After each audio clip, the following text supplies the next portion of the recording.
Hi friends, मी सुजाता। माझी चूलमध्ये तुमचं सगळ्यांचं खूप खूप स्वागत। आज आपण पाहणार आहोत कोकणातील अस्सल पारंपरिक पदार्थ शिरवळ्या आणि नारळाच्या दुधाची गुळवणी। सगळ्यात प्रथम मी इथे 1 वाटी तांदळाची पिठी घेतली आहे आणि त्याचबरोबर इथे 1 वाटी पाणी गरम करत म्हणजे उकळत ठेवलंय।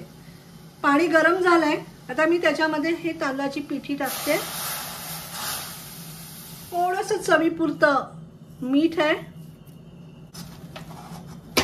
हे आपण असं छान मिक्स करून गॅस मी बंद करते।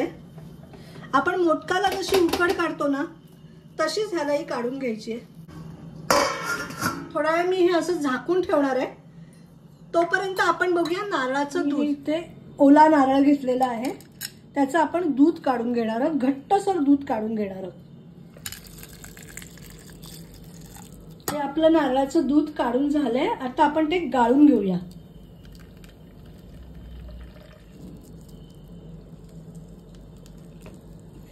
हे छान घट्ट असं नारळाचं दूध काढून झालेलं आहे। मी इकडे अर्धी वाटी नारळाचा किस घेतला होता आणि मी साधारण हा अर्धी वाटी गूळ मी त्याच्यात टाकते आणि हा मी थोडा विरघळायला ठेवून दे।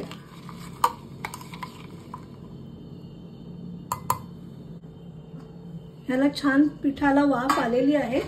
मी आता हे परातीमध्ये काढून छान मळून घेते। हे पीठ अजूनही गरम आहे, मी थंड पाण्याचा हक्का मारते आणि पीठ छान मळून घेते। थोडंसं तूप टाकते।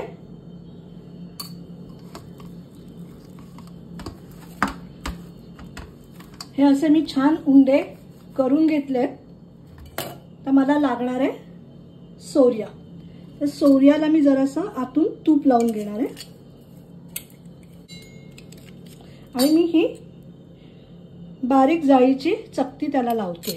तसंच मी हे थोडंसं इडली पात्र आहे ना, ते स्टीम साठी लागणार आहे मला, तर मी त्यालाही थोडंसं असं तूप लावून घेते। ह्या उंड्याला पण मी परत एकदा वरून तूप लावून घेतलंय। हे मी आता सोर्यामध्ये टाकते, सोर्यावरून लावून।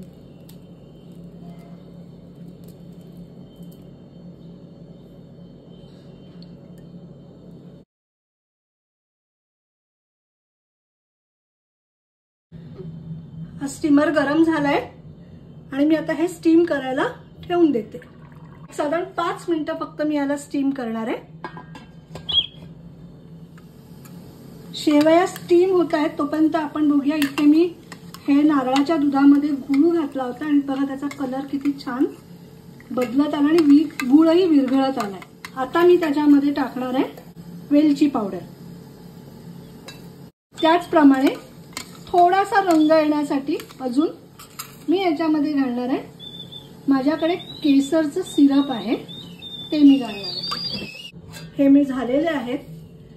याला जास्त वेळ लागला नाही कारण मी ऑलरेडी ह्या पिठाची उकड काढून घेतली होती, तर मी हे काढून घेते।